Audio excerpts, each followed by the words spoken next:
This episode is brought to you by Prime Video. In the small town of Holland, Michigan, nothing is ever what it seems. Behind the tulip festivals and pretty houses lay dark secrets that threaten to tear a marriage apart. Nicole Kidman stars in this darkly twisted thriller about a wife and mother whose quest to uncover her husband's secrets may get her more than she bargained for. Holland. Watch it now on Prime Video. Full show today. We are on for 2 hours. This is the More Money Show. I'm economist Steve Moore, and we are going to have a good time today, but we're going to get very serious about what Donald Trump needs to do to get back to the high levels of approval and to turn around the declines in the stock market over the last month. If you were listening at all to my buddy Larry Kudlow on the Kudlow Show earlier, I'm convinced that Trump is, despite the amazing things that he is doing for this economy, and I am wowed by shutting down the Department of Education, deregulating, what Doge is doing with Elon Musk. I've never seen anything like it, and I've been in Washington for 40 years. I mean, really transforming our government, making it efficient, making it pro-business, making it pro-people. All of these things are fantastic. I want to let you know that one of the things I always say on the show is that you should be getting the Unleash Prosperity Hotline, which is free. It's an email that comes out 5 mornings a week, and you can read it in 5 or 6 minutes. It's not a long read, but there's a lot of important information in that. We add some humor, we add some statistics, we add some investment advice in that hotline. And I just wanted to start the show by reading a note that we just got from one of our listeners and now one of the hotline readers. And I'm just so appreciative of this note. And you all can, how to get in touch with me. But here's what he said. He said, "Dear Stephen, I regularly listen to your Saturday show on WABC in New York City and truly appreciate your knowledge, your experience, and common sense approach to the important issues of the day." I don't know if my wife would agree with that, but I appreciate that sentiment. And then he says, "When I heard about your newsletter, I signed up right away, and I'm incredibly grateful for the valuable data and thoughtful analysis you provide." By the way, it's not just me. We have a team of people, just to set the record straight there. "I'm amazed that you deliver such crucial information daily. It would be great even as a weekly update, but having it every day is truly impressive. Thank you for your dedication." Tony, thank you so much for the really nice note. And I could not have said it better myself. In fact, I couldn't have even written it better myself. But I love to get that kind of feedback. I love when I'm traveling in New York and New Jersey and Connecticut, which I do often, and people come up to me and say they listen to the More Money Show. And I'm grateful for that because our ratings are very good. Although, by the way, I was talking to my friend John Katzimatidis, who, of course, is the owner of this great radio station in New York. And he said, "Steve, you've got great ratings in the first hour, and then it drops off in the second hour. So, folks, please don't turn the radio off in the second hour because we need 2 hours of More Money to talk about all these amazing issues that are affecting the U.S. economy." So I want to start with this. I believe that Donald Trump the problem for Trump right now is not policy. His policies are amazing. And I don't agree with all his tariff policies. I agree with some of them. But just about everything else, I can't think of a single thing he's doing wrong. I mean, dismantling this incredibly obese government, finding the waste, finding the inefficiency. Thank you so much, Elon Musk, for what you're doing for our country. It is an act of service. And it mystifies to me why the left is so angry at a man who, at no cost to himself and actually, at no benefit to himself, but a cost to himself, he has become a villain for simply saying this emperor wears no clothes. And for saying that there's too many people who are getting paychecks that are not doing any work.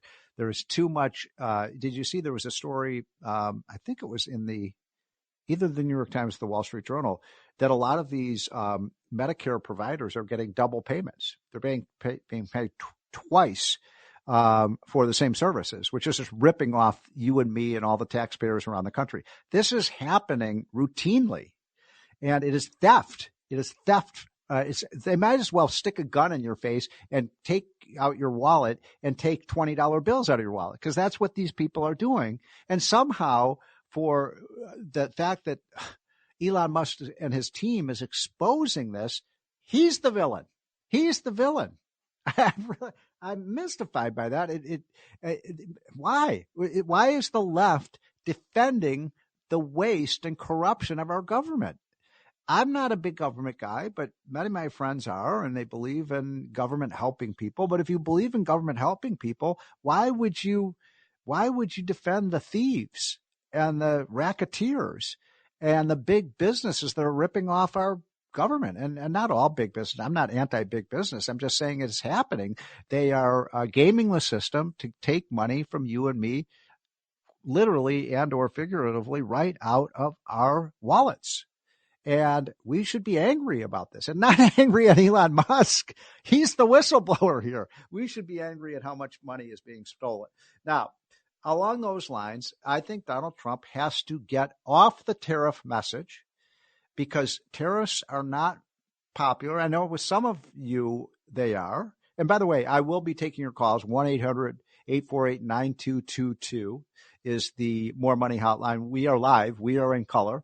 We're one of the very few stations right now that is live on the radio. So we always try to take your calls when we're live, and we're live probably 3 out of 4 weekends. Every occasionally I have to travel on the weekend and I can't be here in the studio. But when we are here, we always take your calls, because I learn from you. I learn so much from your incisive analysis. I'm so caught up in the minutia of the details. And when you tell me what's going on and how you feel about things, your call represents what like 10,000 other people are feeling as well, but they just won't come out and say it. So I want to hear from you about what you like about Trump's tariff policies and what you don't like about them. And I'm kind of on the side of against them, but I could be persuaded. I think some of the tariffs make sense. I think some of them are not smart. I'm not a big fan of the auto tariffs. I'm not a big fan of the steel and aluminum tariffs, because I just don't think those are a very good way. I don't think protectionist tariffs work very well. I think they subsidize inefficiency, and I think that they destroy jobs in other areas when you put those kind of tariffs on. So I'm against those. My buddy Larry Kudlow was on earlier, likes the reciprocal tariffs. I'm open-minded to that. If we can bring down tariffs in other countries, I'm all for it. But I am mostly a Milton Friedman free trade guy. But regardless of where you stand on that issue, folks, what I'm here to tell you is that's not the message that has to be coming from Donald Trump every single day. What about the tax cuts? That's critical. We've got to get this done before January 1st, or every family in America is going to face, on average, a $3,000 tax increase. Every small businessman and woman listening to this show is going to face a 20% increase in their tax costs. You want that? I don't want to see it. I'm a small businessman myself. I can't afford a 20% increase in my tax payments. I can barely afford to pay my taxes now. We would see the corporate tax on the United States go from the medium in the world to one of the highest. That's going to cost us jobs. So it's a really, really bad thing to be raising taxes. Americans agree with Trump on no tax on tips. I love that idea. You get it. And my first job was parking cars when I was 17 years old, and almost all my income was, getting occasionally $2 and sometimes $5 tips for car parking. And I love that job, but I don't tell anybody, please. This is off the record. Don't tell the IRS this. But back then I wasn't reporting that income when I'll go home at night on my bicycle with maybe $30, $40 in my pocket. I never told the IRS I got that money. So I love this idea of no tax on tips. These are really positive things. Larry Kudlow was talking earlier on his show on this big Wall Street Journal story today. I'm looking right at it. Page A2, deregulation hits new high watermark, talking about the massive savings to the economy of this deregulation. Donald Trump, why aren't you talking about that more? Why aren't you talking about the fact that you're doing amazing things with deregulation? Why aren't you talking about the fact that you are going to bring down the cost of energy? The prices are already falling at the gas pump all over the country.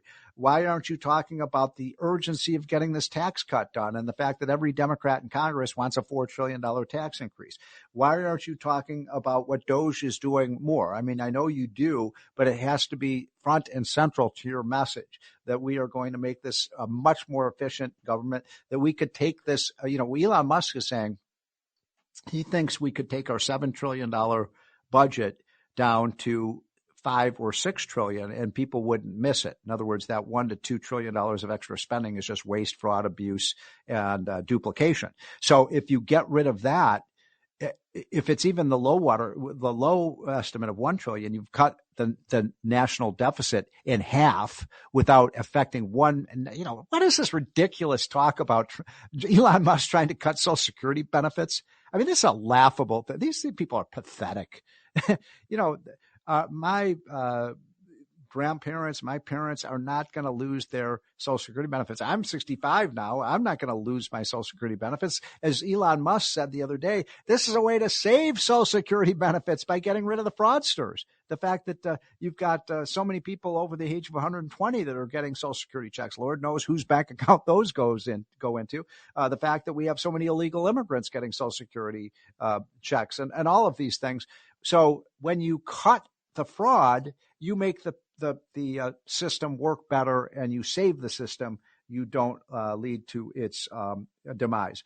I am going to be back in 1 minute, and do not switch the channel, please, because I have coming on next John McLaughlin, who is and he's a regular on the show. He's one of the top pollsters in America, and we're going to explore with him, what does Donald Trump have to do to get back on message? I have not lost faith. I think most of you have not lost faith, and we're very appreciative of what he's doing, but his numbers are falling a little bit.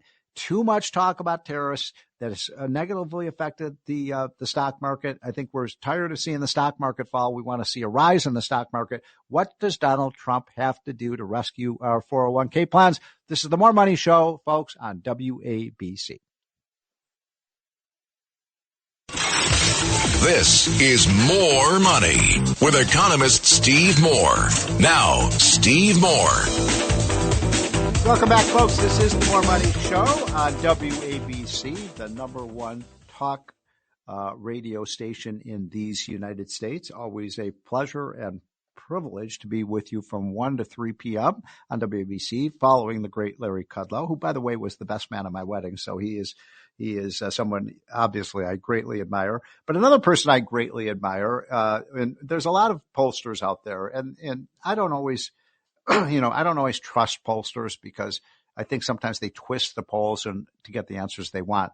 One guy who doesn't do that, one guy who just calls it straight, and I know that because when he predicts things, so often those predictions come true, is John McLaughlin. So, John, thanks for coming on again. And I'm a little frustrated, John, with the president who I love, Donald J. Trump, that I feel like he's a little bit off, maybe not even a little bit more than a little bit off message in talking day after day after day, John, on tariffs and the good stuff, the really good stuff, the fact that he wants to dismantle the Department of Education, the fact that he has got control of the border, the fact that he wants the biggest tax cut ever, the fact that he's deregulating our economy. All these things are not being he's not talking about that, John. It's tariff.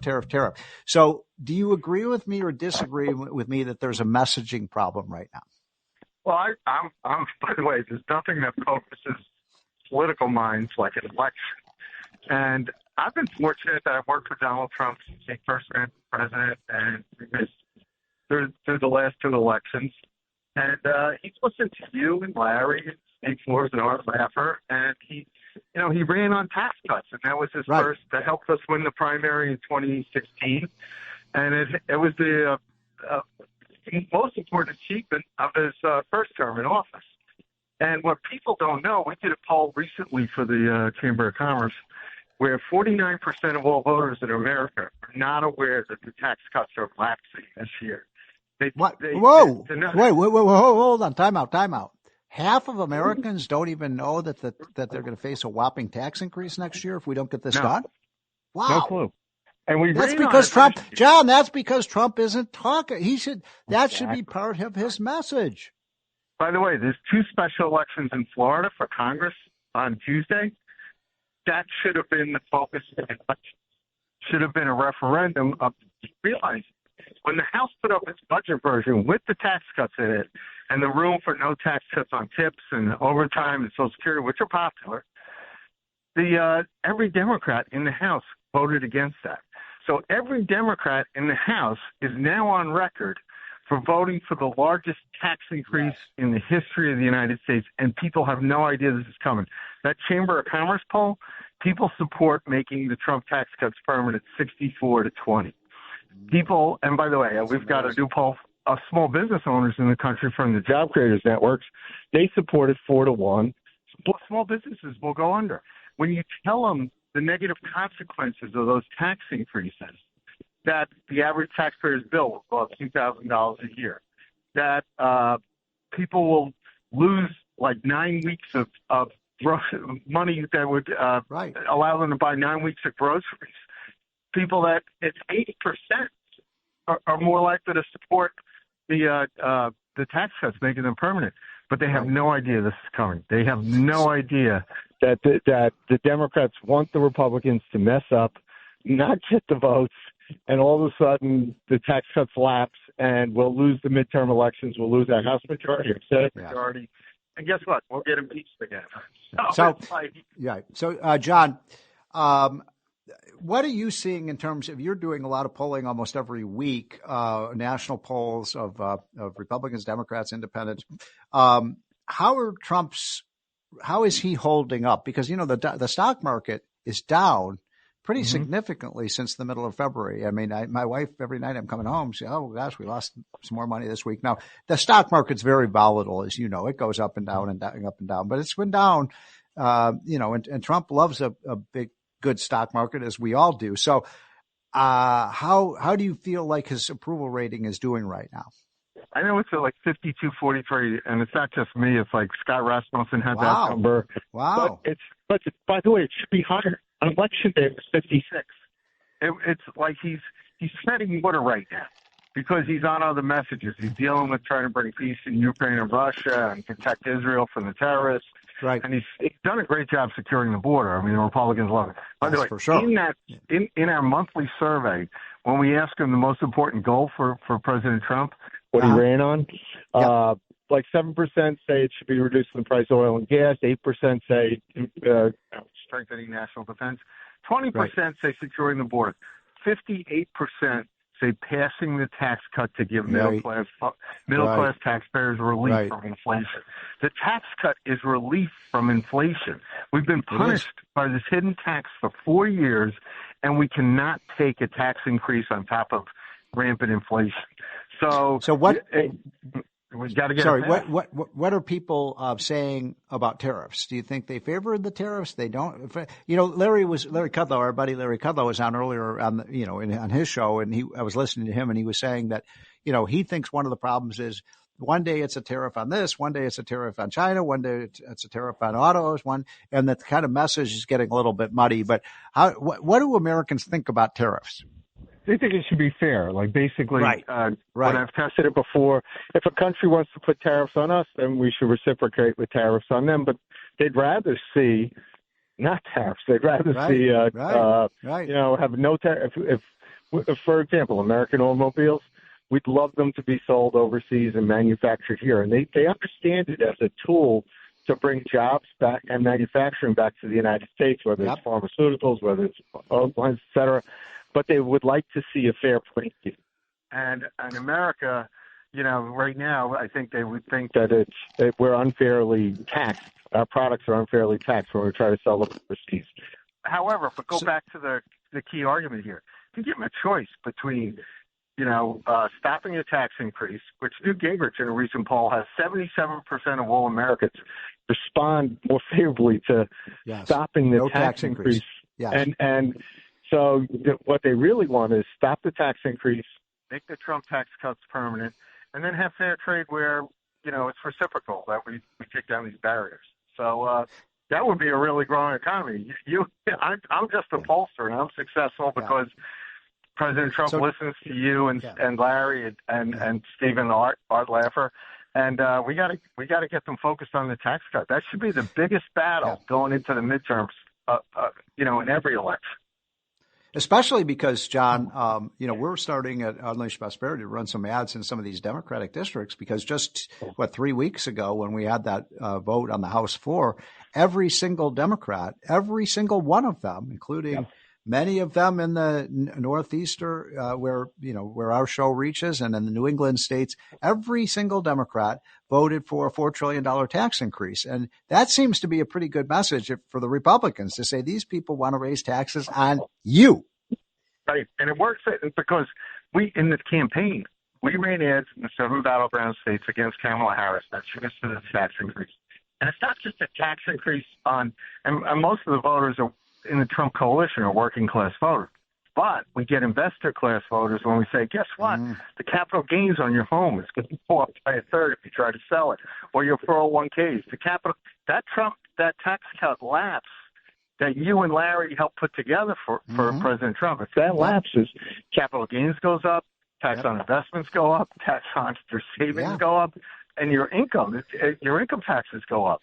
And it would be a massive tax increase, and it would happen this year. Some of it's happened already, like the R&D tax cut, I think, has already elapsed to some degree. Yeah. And people support that for small businesses. It's like 75% approval. You got to check out the Chamber of Commerce website where they publish their poll results.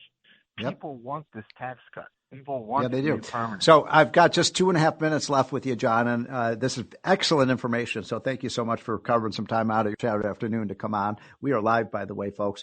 I wanted to ask you about, some of my friends are freaking out. Some of my Republicans friends are freaking out about some of these special elections that we've seen in the last week or two, sporadically around the country where, the Republicans aren't doing so well. There was a race in Pennsylvania. There was a couple of other races where these were districts that Trump won heavily, and yet they lost these special elections. Is that a warning sign that Republicans might be in some trouble? I think so, because they're messageless. Instead of running on the tax cut, for example, you're going to run radio ads in the 13 districts that Trump won where Democrats voted against his tax cut. Right. Yes. You got to name Jared Golden. You got to name Tom Suozzi on Long Island, Laura Gillen on Long Island. They should be named in those ads. And all of a sudden, when people realize that for the biggest tax increase in American history, you'll see Democrats come on board just like Reagan had Democrats come on board when he got his tax cuts passed. Yep. So playing offense is the best thing for Republicans. That's what Donald Trump did when he won in 2016. That's what he did in 2024. We ran on tax cuts. And they ran Kamala Harris and Joe Biden ran on tax increase. So last 30 seconds, John, I've been saying I want Trump to maybe give a nationally televised speech in front of the nation, saying exactly that if we don't get if we don't get the Democrats and the Congress in action here, we're facing this big tax increase. I think that would be a powerful message. Reagan did that every time his tax cut hit a snag. What do you think? I think you should actually go out and do rallies. Do a stop the tax increase rallies. He should. He's better when he's with people. And the worst thing about being in the White House is you don't see normal people. You don't get out with everyday people. So he needs to get back out to his rallies and tell people the tax increase is coming and they got to make the tax cuts. There you go. Well, John, you are a great communicator for Donald Trump, and I appreciate so much you coming on. That's John McLaughlin, one of the top pollsters in the country. This is the More Money Show, and when we come back, folks, I will be taking your calls. What do you think about the tariff policy? What do you think about what Trump is doing, right or wrong? I love the guy. I think he's doing so much for America, but I don't always agree with him, and I'm not that comfortable with the tariffs, but I want to hear from you. 1-800-848-9222. When we come back, we'll take your calls. This is More Money with economist Steve Moore. Now, Steve Moore. We're back, folks. This is the More Money Show. Thank you so much for joining us today, Saturday at the end of March. I hope you get outside this afternoon. And I always say one of the mottos of the More Money Show is that the best disinfectants are fresh air and sunshine and exercise. So I hope you're having a great, fun weekend. We're going to get to your calls in just a minute. I just wanted to make one quick point before we get those calls. And I know that we have several people already on the line. And I think there's one open line as well, 1-800-848-9222. I will be taking your calls because I want to hear from you about what you think, what your advice is for Donald Trump, a president who I love and I've been so honored to serve. I think he's a little off message right now, and I know he might be listening to the show. So, Mr. President, let's get back to talking about the good stuff like the tax cuts and the budget savings and the deregulation and the pro-business policies. But I want to just make one other quick point about something that's going on this weekend. Obviously, that's March Madness. That is the NCAA basketball tournament. And I wrote a piece on Fox News that I just thought you might be interested in. It's not really actually about basketball or the games, except for the fact that what I found, I did some analysis and I looked at the 16 teams that made it into the Sweet 16. So we started with 64 teams that were, chosen out of the 250 colleges that play in the NCAA, and then went from 64 to 32, and then went from 32 to 16. And as of Thursday, we were at 16 teams surviving, and 15 of those 16 teams were in red states and or states that Donald Trump won in the election. 15 out of the 16, by the way, none from New York, none from Connecticut, none from New Jersey, none from Illinois, none from California. And that's a pretty remarkable thing because, as you know, if you're a regular listener to the More Money Show, one of the big themes that's going on in this country is the movement of capital and businesses and families out of high tax blue states to, like New York, like New Jersey and Connecticut and Rhode Island and high tax states like California. And they're moving to Texas, they're moving to Florida, they're moving to North Carolina and Utah and the mountain states. So that is a huge demographic shift that's going on in this country. And so it's people, it's capital, and it's businesses that are relocating to places where they're treated better. And guess what? Now it's even sports teams. Now it's even the red states are dominating in sports, and they're getting the best athletes because, by the way, you've got a new thing called the portal where these players in college can be paid. Well, guess what? They're going to have to pay an income tax on that. See, some of these guys make $1, $2, $3 million a year playing college basketball. I'm not a big fan of that, but that's the reality. Well, if you're going to make $2 million, are you going to play in a high tax state where they're going to take 15% of your paycheck away when you can go to Texas and pay no income tax? So it's a good example of how taxes redistribute where people live more than they redistribute income. High tax rates are no way to soak the rich because all you're doing is getting the rich to get in their cars and leaving. Okay, so we have, let's get back to the main point here, which is what advice do we give Donald Trump to get the stock market back up and to help the economy? And I think our first caller, Mr. Producer, is Pamela. Pamela, are you with us? Yes. And okay, Pamela, thanks for calling. What do you got for us? I am furious. I know he's off topic. With my husband about this. I said, Trump is getting off topic. I've known about the tax situation coming to an end and capital gains. Yes. And he is not focused on it. Doge is important. No, wait, let me finish. Doge is important. What they're doing is important. However, the last straw was this week when I heard, as I'm trying to relax after stressing out over everything that's going on, and all of a sudden I hear he's getting rid of checks. He's getting rid of all the Social Security offices. He's got to get in touch with the common people again. Wait. Hold on, Pamela, hold on. I'm just going to interrupt you 1 second because I want to make sure I understand what you're saying. So you're saying that he wants to get rid of the Social Security checks? I'm not sure I'm following you. Wants direct deposit, but that's been going on for a while. Well, hold on. Hold on. Because this is an important point you're making. I want to make sure I understand and our listeners understand. So you're saying that they want to have direct deposit of Social Security into your account, right? He made this week. So what? I guess my question: what is wrong with that? I don't understand why you're complaining about that. Well, okay, I'll tell you. Let me talk. I'm not being rude. I'm angry. Okay. I understand all this talk about crypto and everything. Does he understand that we are suffering out here? Food is through the roof. Homeowners is through the roof. Car insurance is through the roof. Most of us have old cars because we can't afford a new one. And we don't have time to update our computers. And we can't do everything by computer. We need to telephone and telephone. Do you know what the wait time is for state and federal agencies now? Hours.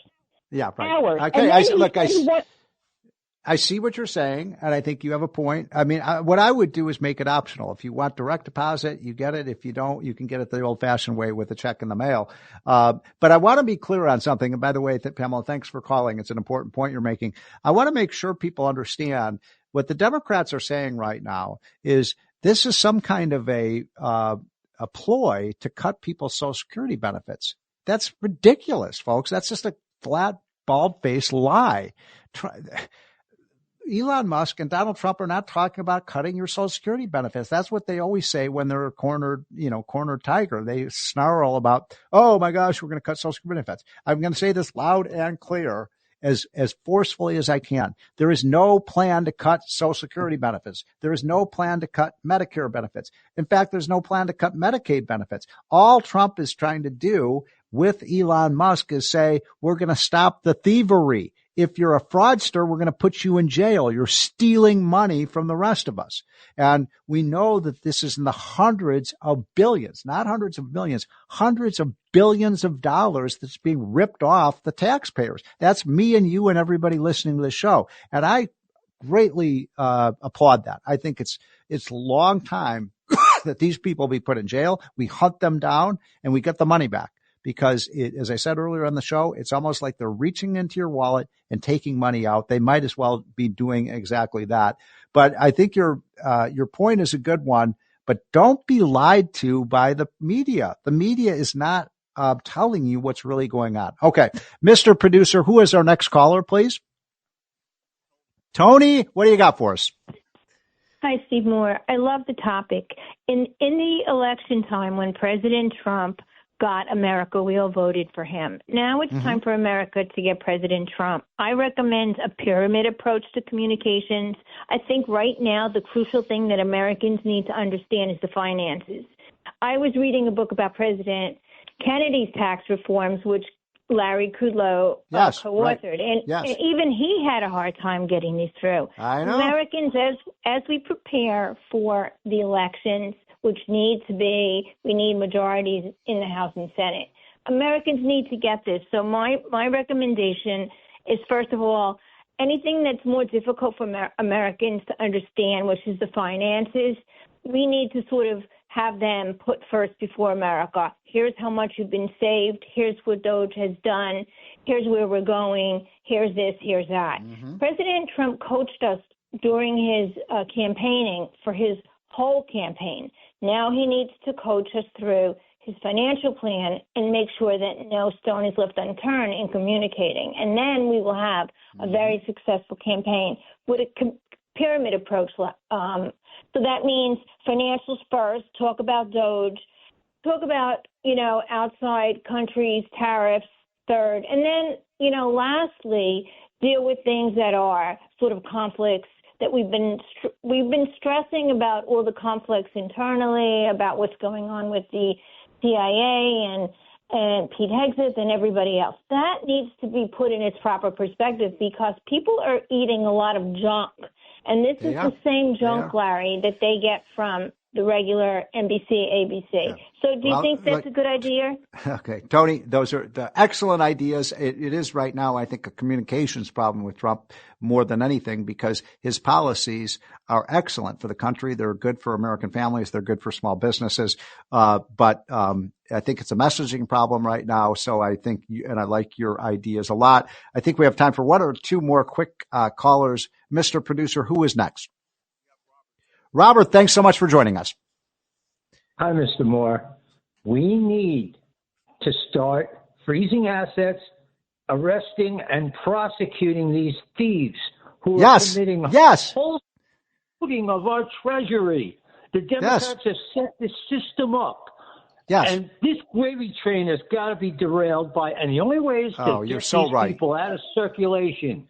Yes. Well, it's a great point. It's almost like, I was thinking of the movie from the 1960s. Some may be old enough to remember the Goldfinger, when the villain, it's a James Bond movie, and the villain is going to, try to steal all the gold from from Fort Knox. That's almost like what these people are doing. They're stealing our money from our wallets. It is thievery, as you said, very poignantly, and you're exactly right. And we can't put up with this. And I don't just want to get the money back. I want these people. What do you think? And I've got Scott. What do you think? Can't we throw these people in jail? Yes, maximum penalties. There Fines, you go. Yes. Restitution and prison terms. Yes. Okay. Great call. I'm so glad you called because I could not have said it better myself. Can we squeeze in one more caller, Mr. Producer? Al, thanks for calling. What have you got? I'm a little concerned about Trump's messaging lately, but what do you think? Yeah, Mr. Moore, thank you for taking my call. I'm concerned that the president has to be very careful. It's a lose-lose for the Republicans. If he continues down this path of cutting staff in Social Security, you're already backing everything up when you cut staff. You have a 50%. So hold on, Al. Okay, hold on. I just want to make, because I'm not familiar with what you're talking about. So you're saying, well, first of all, I think what they're trying to do, Al, is cut the expenses of Social Security, because as you know, Social Security is like $3 trillion or something like that, unfunded liability. So they've got big losses. And I think what he's trying to do is cut the expenses of the agency so that money could actually go to people's Social Security checks. So why are you opposed to that? No, but the problem is when you start doing this, right now the staff is at a 50% low. You're going to cut staff now. You're asking people to buy out. So say, for instance, you have a lousy pension and you need Social Security. You're not rich. Right. Everything is backed up. Yep. So the president's saying he's not touching it, but it looks like Congress is. I know for years people have been going to Social Security, but even the president, he raised the debt when he was the president for 4 years. He never balanced the budget. So the problem is I think he's going too fast with everything. And if it keeps up, these districts like in Congress, the Republicans are going to just get thrown out of those districts. Okay. Al, great call. I want to try to squeeze in one more call if we possibly can. Mr. Producer, we got any more callers? Okay. Go ahead, sir. This is Sue calling from. Oh, Sue, I'm sorry. Thanks for calling. What do you got for us? Well, I actually agree with you that the messaging is wrong. I think that the information's out there if people go for it, but they need to push simple messaging. Doge has posted a lot of stuff on X, but the way they've posted it is much too complex for the regular guy to understand. They need to point to savings made, and here's what it means to you. And it needs to be simple and it needs to be pushed because your average show is not going out to X or Truth Social or anything like that. They really need to make that message clear to people.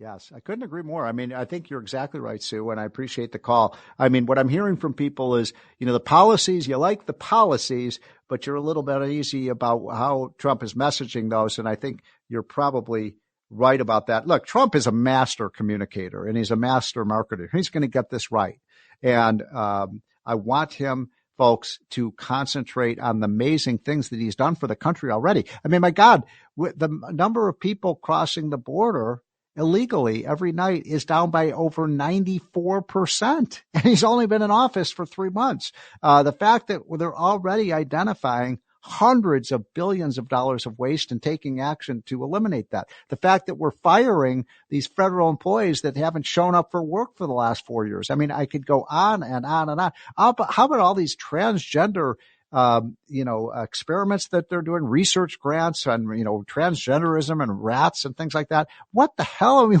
we're losing $2 trillion a year and we're spending money on those kinds of things. So Trump is going to turn that around, Mr. President. Don't forget, talk about tax cuts, talk about deregulation, talk about pro-business policies that are going to make America great again. Okay, folks, we'll take a quick break. You're going to hear from two of my favorite financial analysts, the Paynes. And when we're done with that, do not switch channels because we will be back for a second hour. We've got some amazing stuff coming up. This is the More Money Show on WABC. Hey, it's Ryan Payne and Bob Payne from Payne Capital Management. Of course, that's Payne. Coming to you every week on the More Money Show, talking about the markets, the economy, your retirement. And Bob, man, I'm just getting whiplash every single week. Markets are up one week, they're down the next. tariffs on today, tariffs off tomorrow. What do you make of all this craziness? Well, Ryan, the uncertainty is definitely through the roof after 2 smooth years of nothing but up markets. The thing that really worries me right now is a lot of the folks that have been calling in over the last couple of weeks, they're very certain that they have the right portfolio, owning nothing but Magnificent Seven stocks. Well, there is a disproportionate amount of pain, no pun intended, our last name is Pain, for anyone that's been over-concentrated, and we talk about the S&P 500, those Magnificent Seven stocks, whether it's NVIDIA, Microsoft, Apple, Google, Tesla, right? The pain has been pretty dramatic over the course of last weeks, and this is what is a good reminder is you need to spread your money out. So if you feel like your portfolio is down a lot right now, it's probably because you're taking too much risk, and odds are you might not even know the risk that you're actually taking right now. Well, the problem is you're an old school finance guy, even though you're my son and you're a lot younger than I am. I was at the club the other night, and my beverage manager told me that I just don't understand why these companies selling at 200 times earnings are the place to be, not a diversified portfolio like you own. Well, I mean, it sounds great in theory, and like Mike Tyson once said, everyone has a plan until they get punched in the face. But I suspect a lot of portfolios right now got punched in the face. And if you look at it, I mean, a properly diversified portfolio right now that has bonds that you own outright, not bond funds. We don't like bond funds. Has some international exposure, owns value in your portfolio outside of that growth trade and that S&P 500 trade. Your portfolio is actually held up relatively well, not to mention a consistent stream of income from dividends and interest that has no change when the market goes up or down. It continues to pay out. And again, that's what you have to think about right now if you're thinking about drawing from your portfolio, living off your portfolio in retirement.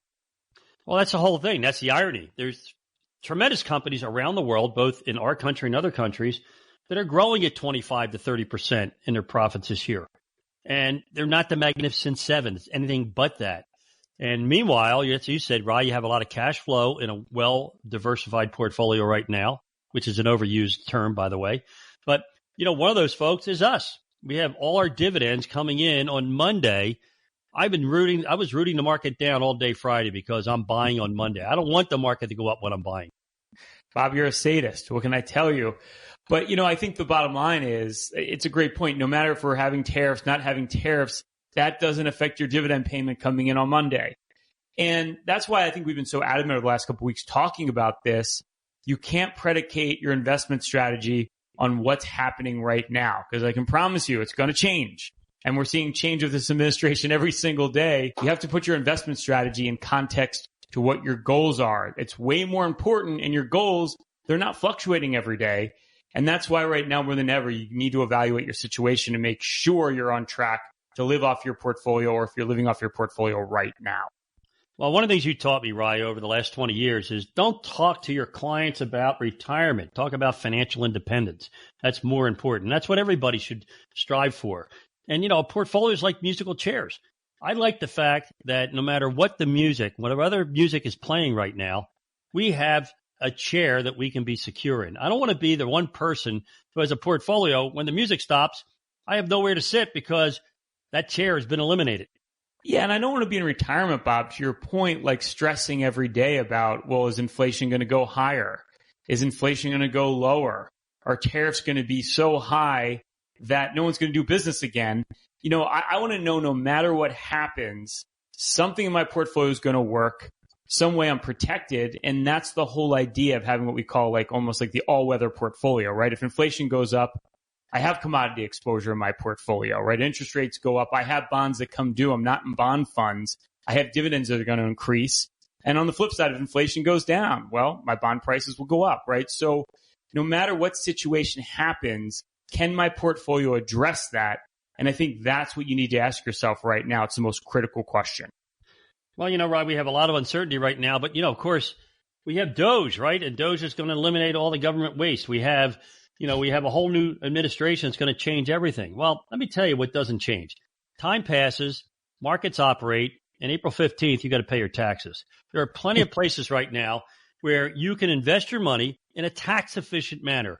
Money saved in taxes is as green as the money you make in the markets. Somebody famous said that. I think it was you, son. Maybe we need to come up with dope. or a department of portfolio efficiency, Bob, where we, start looking at your portfolio and say, like, where can I be optimizing right now, right? Where is the waste? Where am I over concentrated? And to your point right now, what is my income after tax? And this is why we don't like annuities for the most part, right? If you have income, they have to pay ordinary income on that doesn't go up over time with inflation. I would call that inefficient, Bob. I wouldn't call that efficient at all. I don't think Elon Musk would approve. I'll tell you what, Rye, there's another place I don't want to be right now is cash, right? Interest rates are coming down. The 5-year Treasury yield dropped under 4% on Friday, which means your money market fund's on its way to 2, not 5. And meanwhile, you can invest in high quality, very high quality municipal bonds in your state of residence or even nationally, where you're getting the equivalent of 6 to 7% no matter what tax bracket you're in. I'll tell you what, that's real money. And I'm going to love it on April 15th when I don't have to pay tax on my income. Yeah, it's real money, Bob, and that is a real risk, right? It's so easy right now to say, well, I'm just going to sit in a money market fund and wait this out. Your two problems are, to your point, number one, well, my money market fund that used to pay 5% now pays under 4%. And if the Fed ends up cutting interest rates this year, it could be closer to 3% by the end of the year. And we know you pay taxes on that, federal taxes on that money market fund, and inflation's close to 3%, you're losing money. And the other problem you have is we know markets don't settle down. When they finally go the other direction, they settle up. And if you're not in already properly diversified, you miss the boat. And that's my biggest fear right now is a lot of us are going to put our head in the sand. We're going to wait for the storms to pass. Meanwhile, we're missing all the real opportunity right now when we should take action. My career, Ryan, whenever I have this kind of volatility, it signals one thing. There's a big leadership change coming. So whatever you made the most money on in the last 20 years is not going to be where you make the most money in the next 20 years. And I'm telling you, whatever the next big thing is, it's a lot cheaper than just owning 7 large tech companies right now. There's a new big movement coming, and I need you to be in it. You just have to make sure you're not tied to your old strategy because it's not working right now and it's not going to come back. And if you're thinking to yourself right now, all right, Bob, right, I get it. Yes, I need the proper strategy to make sure I can live off my portfolio in retirement. Here's a shot to do it. We keep 10 slots open for the whole show. If you saved over $1 million for your retirement, Bob and I will run for you our now famous Total Financial Master Plan. We'll do that with no obligation or cost. It's that full holistic review. There's not a firm out there that will do this work up front. We're going to build that personalized financial portal. We're going to give you a bird's eye view of your entire financial life and hone in on every financial issue you need to address today. You need an income plan for retirement. How do you draw from your portfolio? How do you take Social Security? How do you factor in inflation without running out of money? We're going to build that dynamic income plan. We're going to look at diversification. Has your portfolio been all over the place? Are you getting hit hard right now as markets are selling off? Or have you been sitting in cash, money market funds, paralysis by analysis, can't figure out what to do? We're going to put together a full investment game plan. We're going to show you how to grow your wealth, tie it to your goals, but most importantly, protect it over the rest of your life. And we're going to look at fees and taxes. Wall Street loves to sell those high cost, tax inefficient products, whether it's an annuity, mutual fund, insurance product, brokerage product. We'll do a deep dive of every investment you own. We'll show you how to reduce the cost and optimize your portfolio for taxes. It's not what you make. It's what you take. You'll get a full tax playbook. We have 10 slots if you saved over $1 million for your retirement. All you have to do is text or call 844-752-6692. That's 844-752-6692. Or just simply call 844-PLAN-NYC. That's 844-PLAN-NYC. If you're one of our next 10 callers, you've saved over $1 million for your retirement. Our team of financial advisors and certified financial planners will help you to create your own total financial master plan. Now, there's no obligation, there's no cost, but you won't have a plan if you're not one of our next 10 callers. So text or call right now at 844-752-6692. That's 844-752-6692, or just simply call 844-PLAN-NYC. That's 844-PLAN-NYC. Hey, if you want to learn more about myself and Bob and our firm, Payne Capital Management, that's P-A-Y-N-E, and check out our Pain Points of Wealth podcast. Simply go to BeBullish.com. That's BeBullish.com. Stay tuned. We got more money coming your way. I'm going to read this from one of the listeners of the More Money Show. And I do read your texts and I do read your emails. So thank you. And I love hearing from you all. And this is what this gentleman says. Steve, your intro song, Money, That's What I Want, was written by Berry Gordy and Janie Bradford. That is true, by the way. You are exactly right. And Ken says, quote, the song was sung by Barrett Strong of Motown in 1959. That is absolutely true. It was first recorded and written by Berry Gordy and Janie Bradford. Then he says, Beatles re-recorded the show, and that's exactly right. And I think, by the way, that the Beatles recorded that song in around 1962, 63. And here's what Ken says, and I think he is wrong. He says, he's accusing us of playing the wrong version. He says, the version you play at the open of the show is Barrett Strong vocals. No, I do not believe so. I'm going to verify that with our folks in the recording studio there in New York. But I do not believe that's true. I believe that's John Lennon singing. I do not believe that's Barrett Strong. But we're going to get to the bottom of this, folks, because I don't want to mislead you. But incidentally, I am the biggest Motown fan. I just love Motown. I love Diana Ross and the Supremes. I love the Temptations. I love Smokey Robinson. That music is awesome. And I have so many old Motown records. So I know my stuff when it comes to music. I may be wrong on this, folks. Maybe that is Berry Gordy, but I believe that was John Lennon bellowing it out. But we're going to give you the answer. And Ken, I appreciate your note. And then there was one other note that I got.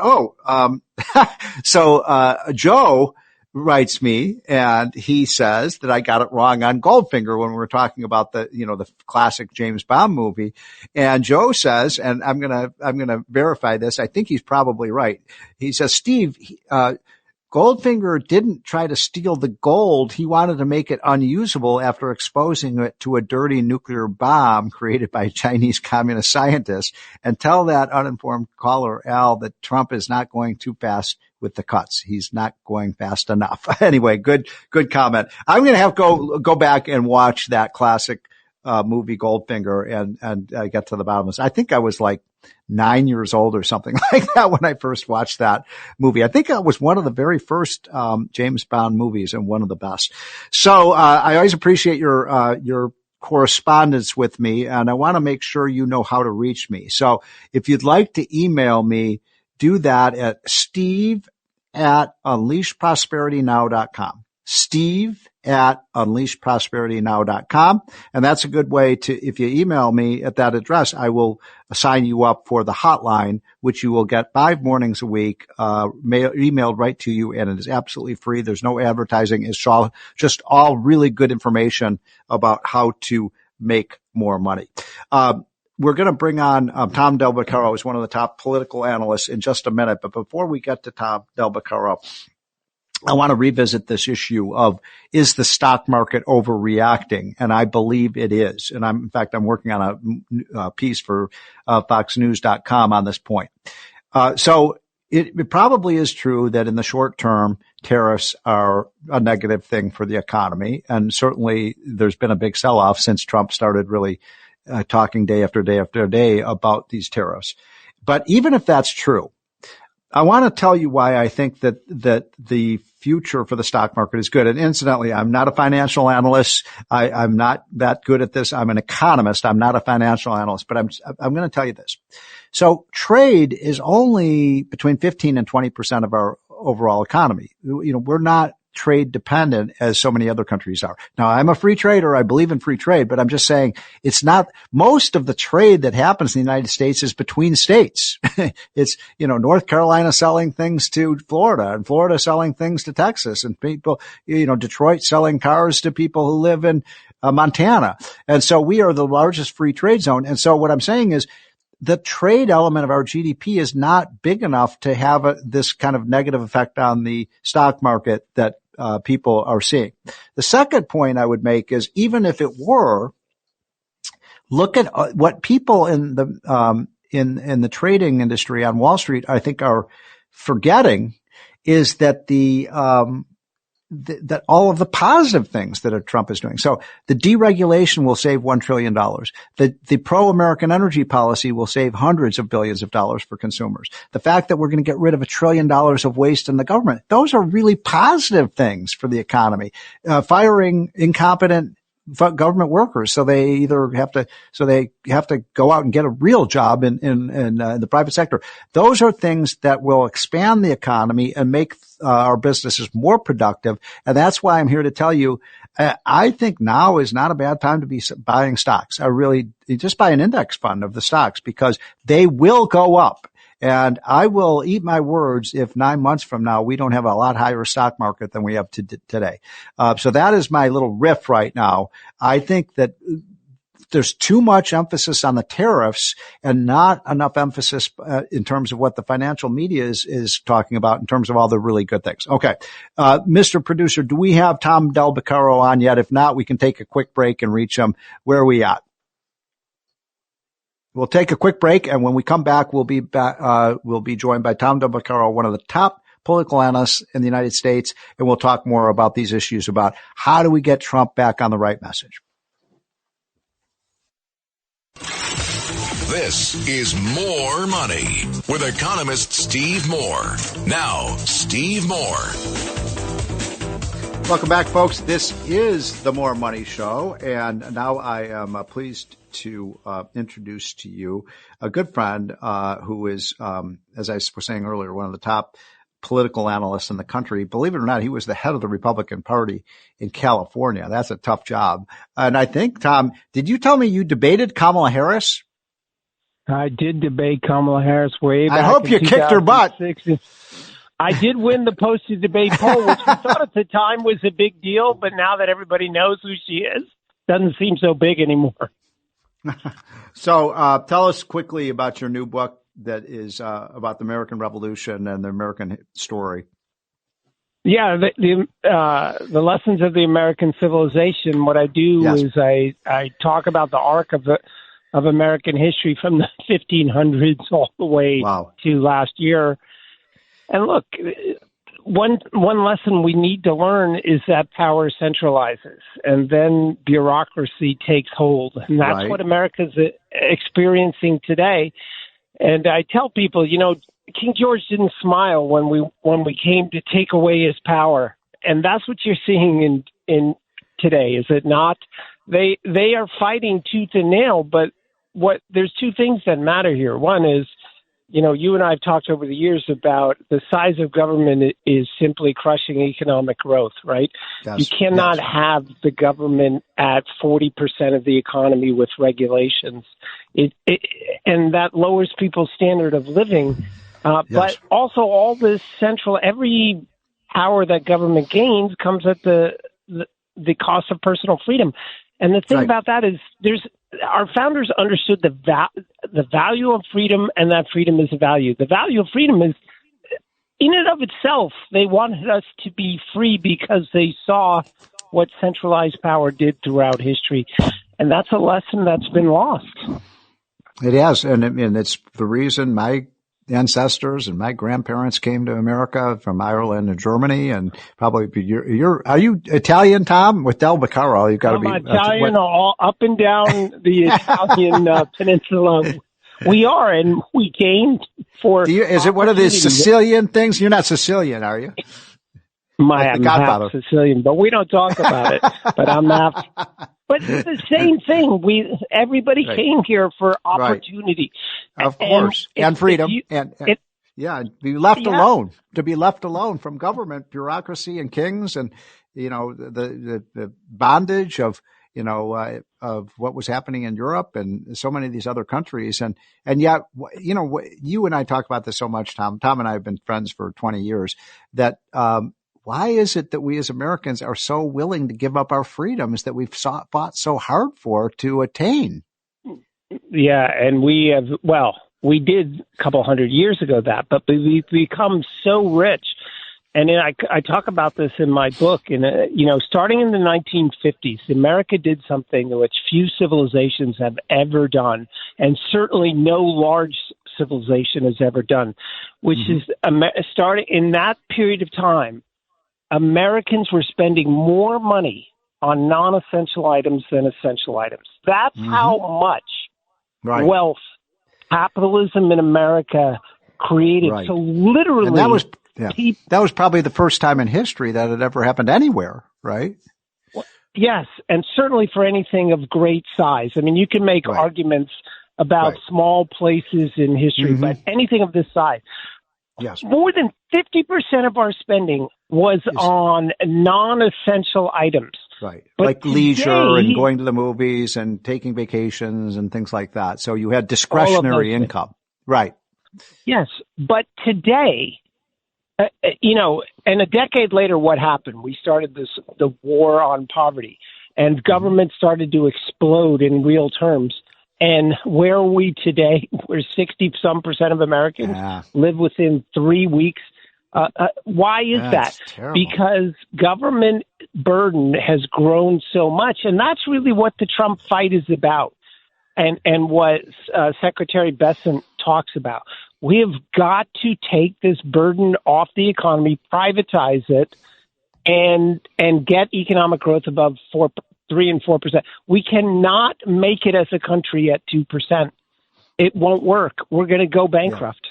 And by the way, the Congressional Budget Office and the blue chip economists are predicting 1.75% growth. That you can't get from here to prosperity with a growth rate that small. Now, as you know, the historical average for economic growth in this country for the last 100 years has been about 3.2%, as my buddy Larry Kudlow always says. So if we can get back up to that level, which is not, a moonshot, then things look a lot better for the country, because as what was it? Albert Einstein said the most powerful force in the universe is compound interest. So the compounding of that faster rate of growth will actually reduce the debt, reduce the deficit, and make Americans a lot richer. Absolutely. It was 4 to 5% during the 1950s. We had, prior to 1987, Reagan, we had 9 periods where we had growth above 5%. We've only had one since. And why is that? Because of the growth of government. Yes. And it's interesting, Tom. I mean, I'm glad you touched on this, because one of the arguments I'm hearing from some of my liberal friends, and believe it or not, I do have friends that are Democrats and liberals, and they say, you can't, why are we cutting government spending? That's part of GDP. And if you cut government spending, you're going to have less growth. Well, that's true as maybe an accounting point of view, but people forget. I'm going to say something very nice about a Democrat. When Bill Clinton was president, when we had a Republican Congress, in a lot of ways, Bill Clinton was one of our most fiscally conservative presidents. We actually reduced the government spending from 22.5% of GDP to 18%. And yet the private sector economy boomed. The stock market boomed. Same thing happened, as you said, under Reagan. So this idea that somehow cutting government spending is bad for growth, that's ridiculous. No, look at what Argentina's done. It's cut its government spending by 30%. And now it's looking at a 7.1% growth rate. Because all government, Sorry, Tom. Are you saying are you saying that was in Argentina? Yes. Yeah. So all government growth. Yeah. All government spending comes at the expense of tomorrow, and sooner or later that catches up with you. And so that's what we're facing now. If the great Milton Friedman, what he said, the true taxation is what government is spending, because you either pay for it in inflation or taxes. And I'm so disappointed in so many of my right of center friends right now decrying Trump, saying, oh, he's ruining the economy, yada, yada. And I say to myself, he's been there 2 months after one of the worst sugar highs in the history of government spending, and you didn't think there would be some sort of correction. Now, like you and I agree on, you and I agree on tariffs. Yep. Go ahead. Oh, I was going to say, I mean, I'm in full agreement with you, Tom. By the way, I want to make sure my listeners know that this is Tom Del Vaccaro, who's one of the smartest political minds I know. And at one point in his career, he was the head of the Republican Party in California, which is a tough job. But what I was going to say is, you're so right that, when Reagan came into office, it took him 14 months to get the economy straightened out. Once he did it, once those policies hit, boom, as you said, we had 4 or 5, even quarters of 6% growth. So it does take a little time to get this done. And I love 80% of the stuff he's doing so far, which are very pro-growth, which is why I'm a little mystified that the stock market has fallen, because I think they're not taking into account the very positive contributions to our economy and to our businesses from a pro-business president. Yeah, absolutely. And our mutual friend Larry Kudlow talked about this. The good that he's doing far outweighs the temporary problem related to tariffs. He talked about that last week. There's one thing about, and I'm curious, maybe I could ask you a question on air. American jobs were driven out of this country by the heavy hand of government regulations and taxes. And it won't be enough just to pass the tariff to bring them back. We have to bring that tax burden and regulatory tax burden down in order for them to stay here long term. And I think they're not advertising enough of what they're doing. I'd love your thoughts on that. Well, that is a great point you make, Tom. And the fact is that we need to be very serious and honest with the American people. I mean, we are entering an age of robotics and artificial intelligence that's going to change the world in our country in a massive way, just like the internet did, maybe even more so did 25, 30 years ago. And, I'll tell you this, Tom, and for our listeners, I just became an investor in a company that builds homes with robots. I mean, the robots are incredible what they can do. They can build a home 35% faster with 35% less manpower, and 35% cheaper than conventional houses. And I'm not talking about, I'm talking about you put in the architecture plan and these robots will build the house for you. Not entirely, but the point is, what is that going to mean for construction workers? These factories, why is there this romantic vision? Oh, the factory, but we want to save all the factory jobs. When I grew up in the early 70s, my parents took me to Detroit and we went into the steel factories, the auto plants. Those were like, I don't want to work in one of these factories. Those are really tough jobs. Those were really, really tough, almost, jobs. So my point is, I think, Tom, that the jobs of the future this is why we have to have an educated workforce, because it's not going to be working with your, lifting heavy equipment and stuff. It's using the brain, and we got to have smart workers. Yeah, and we have to have. This is why how ludicrous was it putting Kamala Harris in charge of AI, the AI revolution. Right. She knows nothing about it.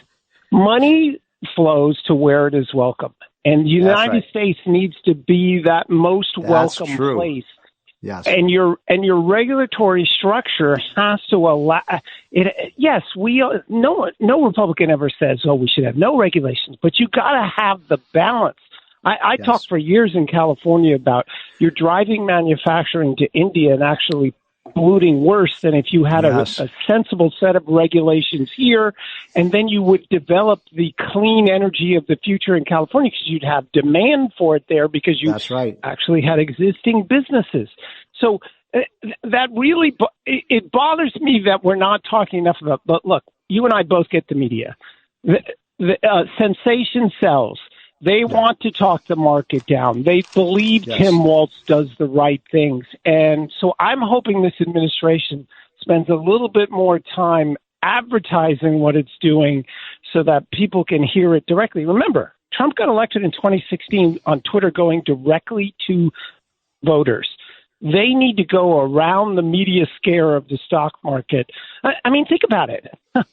Where else are you going to have your money in the world? Yeah. And yet they're scaring the market down.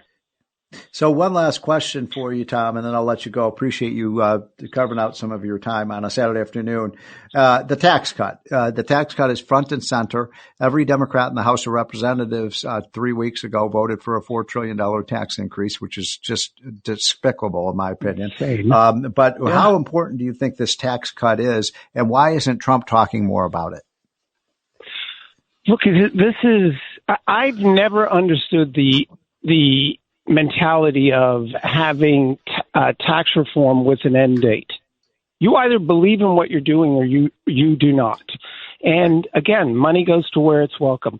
They should, without this re-up of the existing reform. Remember, the only people really getting a tax cut are tips, Social Security, and overtime. Everything else is staying stable. And why did so much money come home? Because we had a stable system for a decade. We need a stable system going on. And Steve, what really worries me about these Republicans today is they don't understand. Economics doesn't change overnight. It takes about 6 months. Remember, you and I talked about this way back in 2017. I said those tax cuts aren't going to bear fruits for 2 or 3 quarters. And of course, that's how long it took.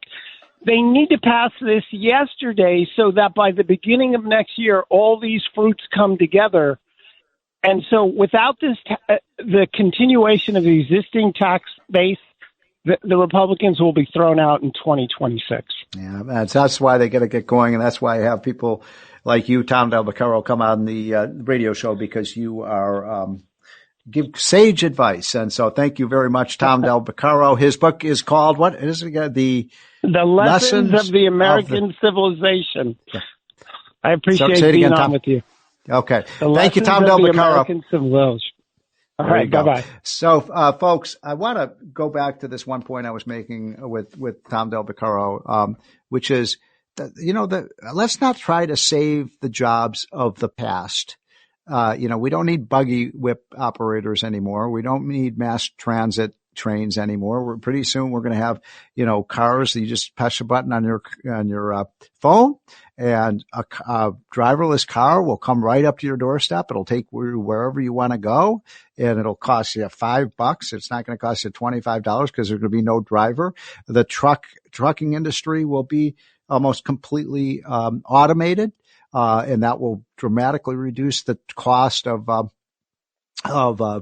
transporting our goods and services and so on. So what I'm saying is, this is why I'm so upset about the state of our education system, where, a third of the kids can't even read the diplomas when they graduate from high school. If we do not have the most skilled, talented, hardest working people in the world, then we're not going to retain our status as the world's economic superpower. I believe we will, but it means we've got a lot of work to do. I don't think tariffs are going to save our industries. I think it's a bad idea. I'm going to make one quick point, and then we got to take a quick break. And when we come back, David Asman from Fox News is coming on.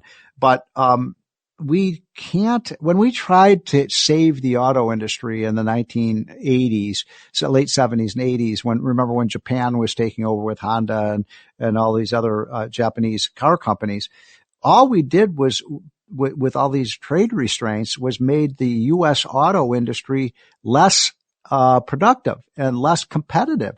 The best way to make our auto industry competitive is not with tariffs, in my opinion.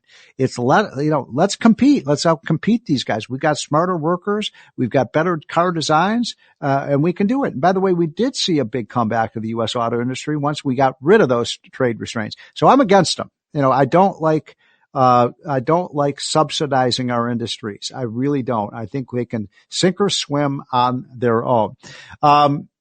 We're going to take a quick break. When I come back, I'm going to be with one of the smartest guys I know on the economy. He and I have gone back. We worked together at the Wall Street Journal. We worked together at Fox News. David Asman, you see David almost every day at Fox News hosting shows. He's their utility infielder. He does an amazing job. He can go on one show in 1 hour and then another and another and another. And I love his advice, and he and I correspond all the time. So you will very much value listening to his advice to the president when we come right back. This is the More Money Show on WABC. I hope you're having a wonderful weekend. It's More Money with leading economist Steve Moore. Now, here's your host, Steve Moore. Welcome back, folks. I hope you're having a wonderful Saturday afternoon. Appreciate you taking time to get educated and about economics, about some politics. We've been having some fun this afternoon as well. We're on WABC and stations around the country from 1 to 3 p.m. every Saturday, and we are live and in color. We'll try to squeeze in a few of your calls at the end of the show. We've had some amazing calls. I've learned a lot from you, and that More Money show hotline is 1-800-848-9222. But before we get to that, I'm so thrilled to have on David Asman. You all know David. David, I call you the hardest working guy at Fox News. I don't know about that, but I'm happy to work whenever I'm working there. I know. And it's so funny because I know, we typically call you the utility infielder because yes. you can play any position and you're on so many of the different shows hosting and doing a great job. And so by the way, how are you doing, David? I'm doing great. It's 70 degrees. How can you not be doing great in Manhattan if it's 70 degrees? Well, yeah, I know you're doing great personally, but you and I and our buddy Larry Kudlow and some others are getting a little nervous about what's going on with the stock market. Yes. And Trump, I'll just set you up with this. I was just looking at the numbers, David, and, back in mid-February, Trump was just riding high. I mean, his popularity rating was as high as it had ever been. The economy, people's attitudes about the economy were as high as they've been in 20 years, and everything was going great. And then all of a sudden, he just switched the dialogue to tariffs. And I know people have very different attitudes about tariffs. There's an internal, but that's my point. Is one issue, David, that unifies us all as free market. And I'm not even use the term Republican, just free marketeers, people who are pro-business and pro-growth, is tax cuts. Now, the tariff issue, we debate this tariff issue all the time, and some of our friends support it, some don't. But that's an issue that more divides us. I want Trump back on the tax cut message. Well, and this is something we've talked about. Because of the fact that Trump came in with such a mandate and then grew that mandate even more. The first couple of months he was, well, I shouldn't say first couple, it's only been 2 months, but the first couple of weeks he was in, the satisfaction with the work that he was doing was great, bringing in trillions of dollars of foreign business to come and set up shop in the United States as a result of his promises to lower the corporate tax rate to 15% if you manufacture here. So there's all this goodwill and good news coming in, and the markets were going great. And of course, once again, we got 54% of American taxpayers have some form of money in the stock market through their retirement plans, whether it's 401k or IRA or whatever they have. So people are invested in the markets. It's not like, it's just for the rich people. So everything looked good. And then the tariff talk really talked down the market and really got people worried about the future. And you see the consumer confidence continues to go up. Part of that is also because inflation is not licked yet. It's still sticking in there. It's certainly not as bad as it was under Biden, but it's still there. So there are all these headwinds. I just don't know why he didn't do a winning program that would put more money in people's pockets, that would get more, particularly small businesses, going by extending the tax cuts, including, no tax on tips and overtime work and the other things that would really affect blue-collar workers. And then, after he nailed that down, so God forbid there's no tax increase at the end of this year, which will happen if we don't extend those tax cuts. Then you can, the final 2 years, you could really hone in on the way we're getting ripped off by a lot of the foreign countries that have 100% tariffs on our goods, while they can ship stuff in here practically without paying any tariffs. So, put first things first. Get the economy roaring with these tax cuts, and get money in people's pockets with individual cuts even more. And then you can focus on, the last couple of years, your legacy will be getting that trade stuff better trade deals. Right. I couldn't agree more. I mean, I think you just nailed it, my friend. And that's why I wanted to have you on the show, because you and I think alike on this. And so now I'm going to ask you another thing, David, related to this. I'm writing a column now where I'm basically saying I think that there has been an overreaction on Wall Street to the Trump policies, and in terms of the slide in the market values, which are down about 10%.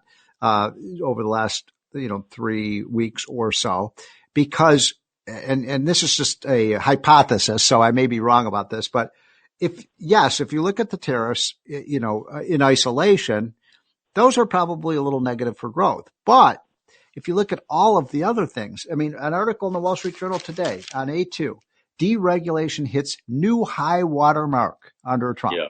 I mean, that's a big deal, right, David? I mean, that's $1 trillion of savings. You've got what's going on with Elon Musk.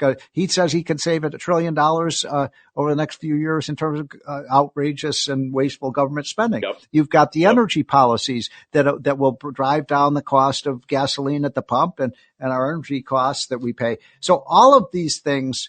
And I'm only, skimming the surface. The fact that he's got the border. Just to throw in one more, as I mentioned before, the trillions of dollars. I think there's at least $2 trillion that's come in from overseas already. Just exactly. In the first 2 months. That's right. So my point is, I wonder if this is, the media. I mean, Larry Kudlow and I were talking this earlier on his show. I mean, you read the newspapers, you'd think we were in a Great Depression or something. And so I just wonder if you think that this is maybe a little bit exaggerated, because I think, if Trump does all the things he says he's going to do, I think 9 months from now, you buy stocks today, I think you'll be very happy. But I'm not a stock picker, so. Yeah. I mean, the point is that there are other things pulling down the market. First of all, the market was very, very overpriced. That's true. Leading into the euphoria that took place after the election really moved in. It was even before he became president, we saw the markets go up. And then remember, there was all that euphoria about AI, that AI was going to be do for economies around the world what the technological revolution did 30 years ago. So it's, then that might have been a little overblown, and then it was kicked in the pants by that DeepSeek news from China, a lot of which was just BS coming from China, where they were exaggerating about things that some investors bought into. So there were other things pushing on the market for a sell-off, and it was kind of a perfect storm for a sell-off when you threw the tariffs into the situation. Yes. However, having said all that, I do think that there is some reckoning for exactly what's going to happen. With regard to the tariffs, there may be some short-term pain on that, even if things work out in the end as Trump hopes they will, with more manufacturing increased here in the United States. There will be some short-term pain in that. But the main thing is this just really reinforces the absolute need to, as soon as possible, please, President Trump, focus all of your attention for the moment. You got immigration, incredible job on immigration. Yes, right, that's another whole thing that he has succeeded in just in 2 months. But you got some of the basics down. You set the stage for these tariff talks. Right. Focus now all of your attention on getting a tax extension deal done, because a lot of these idiots in Congress, and forgive me, I'm talking about Republican idiots here. There are some Republican idiots who still believe that tax extensions are going to cost money, even though tax revenue has increased double the amount of inflation that we've had over the past 4 years. So yes, it's amazing. In fact, you had a great tweet on this that got picked up widely. We use that in our hotline, and it goes out to 100,000 people every day, just showing that the revenues are like up 20-30% since we did the tax cut. So there's no revenue loss. The idea this is going to cost money is really outrageous. I wanted to ask you, just to pivot to another related issue, David. I've seen news reports, and you never know whether these things are accurate or not. Insiders in the White House say this or that. You never know. These are just made up stories because they're unnamed sources. But that Trump and the Republicans are looking at potentially raising the corporate tax rate and potentially raising raising the individual income tax rates, which, I mean, I almost fell off my chair when I read this. Republicans are supposed to be cutting tax rates, not raising them. Absolutely. Well, first of all, the latest of these that he would, when he came into part of the 2017 tax plan, you know this very well, but just because you were part of making this happen. But the top tax rate went from, what was it, 39.5%? 39.6 to 37. Down to 37. Yeah. So, and despite well, I shouldn't say despite, because you and I would say because of the fact that the rates went down, there was a burst of economic activity. Yes. People at the top rates took their money out of these tax dodges, whether it was buying gold or putting money in Cayman Islands or whatever the heck it was, and invested it here in the stock market and invested it in small businesses, whatever it was, and those investments grew to the point where people were hiring more, and we had this increase in revenue. And on the corporate side, above that in terms of scale, the corporate tax rate cut down to 21%, which was an enormous cut from where it had been. Right, it had been at 35. Yeah. The largest increase in revenue since the 2017 cuts was in the corporate rate, from 200 and something $billion in revenue up to over $500 billion. It was a 158% increase. 158% increase in revenue when rates were lowered. So if they were to raise rates, they say, "Oh, we need to raise rates, so we'll bring in more revenue." It's just the opposite. It's exactly the opposite. If they raise rates, they're going to lose revenue because people will not be investing as much in economic activity. And that's just the way it's happened from the beginning of time. People want to save money or hide money if it's going to be taxed. And that's, the rich people are the ones who can do it best, as our audience knows, that they know where to put money where it's not going to be seen by the tax man. So bottom line is, first of all, this story, I think it was Axios that came out with the one on Trump raising the top rate.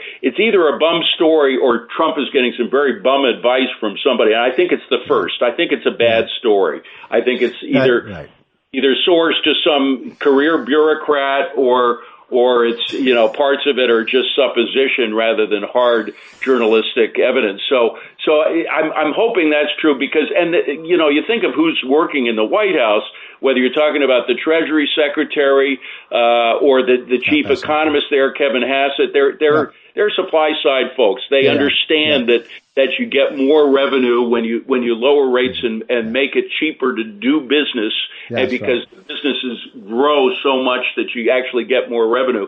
They understand that, and I think they would strongly, vehemently be speaking out right now if any of that was true.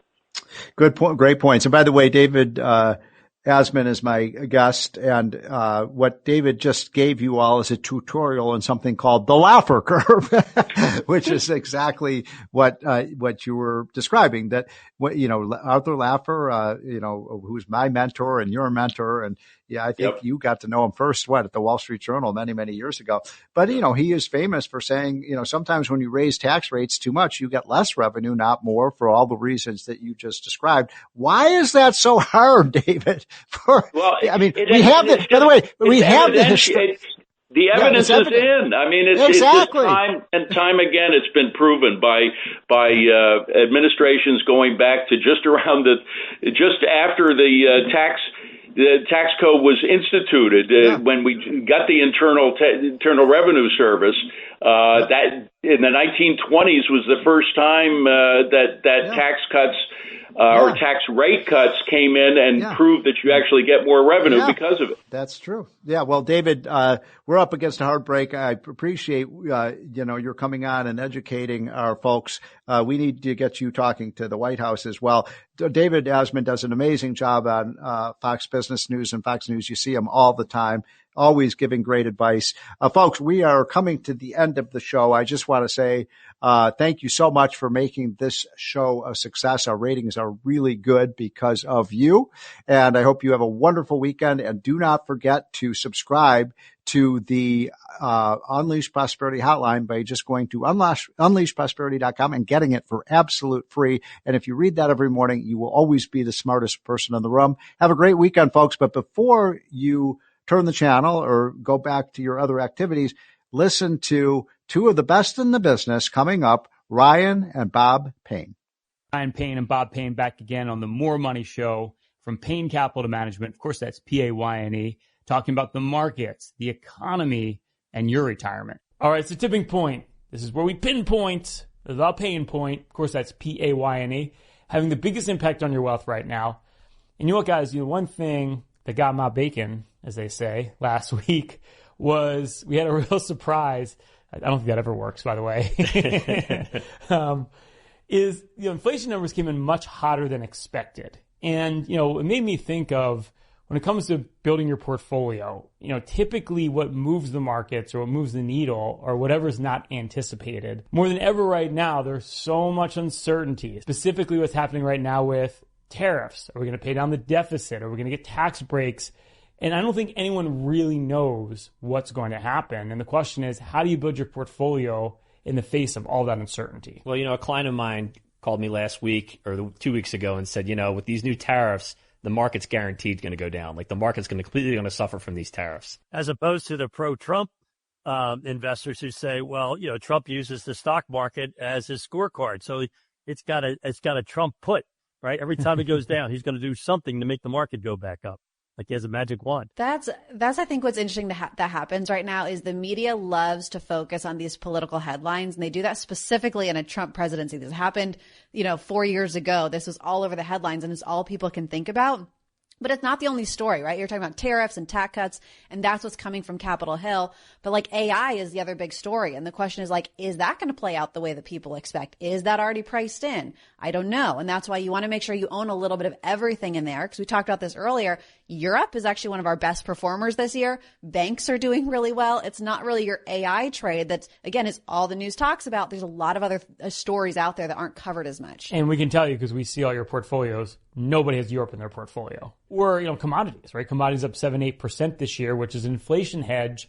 And I think that's the mindset right now is hope for the best, but prepare your portfolio for the worst or any scenario, whether it's a weaker dollar, stronger inflation, right? If the deficit continues to spiral out of control. And I would say most people's portfolios aren't prepared for those scenarios. And that's exactly what you should be doing right now. I think the scariest thing that I ever hear is when a client or a friend says to me, Chris, I'm feeling really comfortable with the amount of risk I'm taking right now, especially when they're taking too much risk. It's like that comfort is great until the car hits the wall. Well, you guys, I've always stated this and believe it firmly that you make all your money in bear markets. But it's also, it's the old adage of, buy low, don't buy high. And a good example is, because of all this tariff talk, you saw Constellation Brands just go over a waterfall last week, right? Just right down an elevator shaft.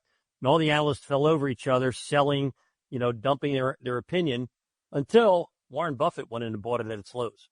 So, it's like this. If you're a good investor, right, you recognize opportunity when things are out of favor, not when they're in favor. And that's what scares about the retail client, being so comfortable with that extra risk, Chris. Well, it's a good point because uncertainty is high. That's usually your best time to invest, right? When uncertainty is low and everyone's feeling good, you're paying too high a price. And I think the nice thing about right now is, look, if the dollar's weakened, you want to own foreign assets, right? They're going up. If, inflation goes higher, you want to own commodities in your portfolio. You want to own materials. And the nice thing is right now, all this stuff pays a lot of cash flow. So you get paid really, really well to prepare yourself for any scenario. And I think that's what most investors are missing right now. Again, blindly buying the S&P 500, you own a bunch of tech stocks and you're getting a 1.6% yield. That's not going to defend against all these different scenarios. I think I'm getting a little bit of a new slogan here for Payne Capital Management. It sounds like you really should be investing in something when it doesn't feel good, like when it's painful. So maybe we should say invest painfully, Payne. You heard it here first. Yeah, I think the bottom line right now is when you're starting to look at all the different scenarios out there is we got to remember things are going to change. And when we look back retrospectively, whatever did well the last 10 years typically aren't the winners of the next 10 years. And I think that's the problem the way we invest, right? It's either this all or none scenario of either I'm 100% sitting in cash waiting in a money market fund, or I'm going all in on, let's say, the S&P 500.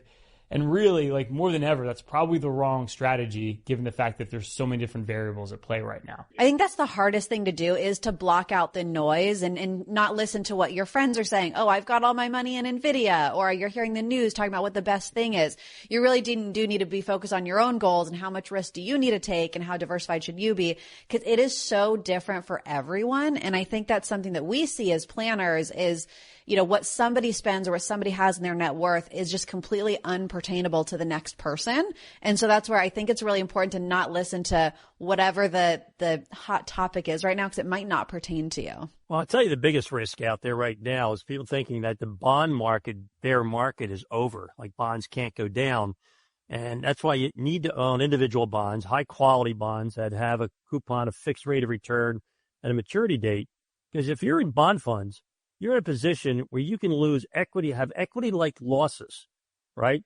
While you're thinking that you're safe. So I think that's one of the things that I don't think the market really recognizes right now. Well, I think ironically right now, the worst place to be is ultra safe or ultra risky. And what I mean by that is, right, if you have money in a money market fund and CDs, well, the Fed could continue to cut interest rates, right? That money market fund used to pay 5. You sent out the report today, Bob, we're down to 4. What if that goes under 4%? That doesn't help with your retirement. You know, getting under 4% on something you pay taxes on and inflation eats away at your return, bad place to be. But on the flip side, this awesome risk on trade we're seeing right now, whether it's crypto assets, right? It's levering up AI stocks like Palantir, which trades at 200 times forward earnings. Great in the short term, but man, oh man, potential for that to end very, very badly is extremely high. To your point, Court, like we have no idea if all that spending that's been going on in the AI space is going to continue. And it's only projected right now, by the way. You know, that could fall off a cliff at any moment, especially with all these disruptors out there now, like from China. Well, you know, guys, always remember past performance is 100% indicative of past performance. You can't get last year's return on an investment by buying it now. You have to buy something it's about to go up, not something that's already up to an extreme level of valuation, hoping on the greater fool theory that somebody will be dumb enough to buy it after you do. Well, there always is. Come on, Bob. We've learned that crypto businesses which create more crypto is better than owning Berkshire Hathaway, which has real productive assets. So it is getting crazy right now. You're seeing a lot of people that are quote unquote becoming experts because we're in this hot bull market. But I would say be very, very wary of gurus right now. And you have to start thinking, what we do as wealth advisors, right, is we always think about what's the worst case scenario. You know, what happens if we get much higher inflation than anticipated? What happens if we don't pay down that deficit and the dollar starts to tank? Do you have a portfolio that can somehow be insulated against that? And again, every portfolio you look at, I can promise you your Bitcoin assets or your NVIDIA are not going to protect against that. If you saved over $1 million for your retirement, myself and Bob and our team at Payne Capital will run for you our total financial master plan, and we'll do that with no obligation or cost. It's a full holistic review. We literally look at everything. There's not a firm out there that will do this work up front. We go as far as building you your own personalized financial portal. We give you a bird's eye view of your entire financial life, and we'll hone in on every financial issue you need to address today, whether it's that income plan for retirement. How do you take Social Security? There's a lot of ways to take it, but one right way for you. How do you draw from your portfolio the most tax-efficient way? We'll give you a full income plan, factor in inflation so you don't run out of money. We're going to look at diversification. Markets have been all over the place, up and down. Has your portfolio been extremely volatile? Or have you been sitting in cash? Paralysis by analysis, can't figure out what to do. We'll put together a full diversified investment game plan, show you how to grow your wealth, tie it to your goals, but most importantly, protect it over the rest of your life. And we're going to look at fees and taxes. Wall Street loves to sell you high cost, tax inefficient products, whether it's an annuity, mutual fund, insurance product, brokerage product. We're going to go through every investment you have, deep dive. We're going to show you how to reduce all the internal costs and optimize your portfolio for taxes. It's not what you make. It's what you take. You'll get our full tax playbook. We literally have 4 slots left. If you saved over $1 million for your retirement, all you need to do is call or text at 844-752-6692. That's 844-752-6692. If you call or text us right now at 844-752-6692, that's 844-PLAN, NYC, 844-PLAN-NYC. Greg Kelly here with an urgent retirement warning. President Trump's return is set to usher in a new golden age, but growing trade tensions and China's ruthless attack on the dollar have rattled the markets. That's why Warren Buffett just dumped $133 billion in stocks. And so too have Jeff Bezos, Larry Page, and even Jamie Dimon, CEO of the world's largest bank. That's why thousands of informed IRA and 401k savers are now shielding their savings with gold. And the experts at Colonial Metals Group are the only folks I trust to help you to do the exact same thing, especially now after Rich Dad Poor Dad author Robert Kiyosaki warned of a coming market crash. So visit freegoldguide.com/Kelly or call 800-655-5186. You'll get a free gold guide on how to bulletproof your wealth with gold tax-free. Plus, see if you qualify for a free home safe and as much as $7,500 in free silver. Once again, that's freegoldguide.com/Kelly.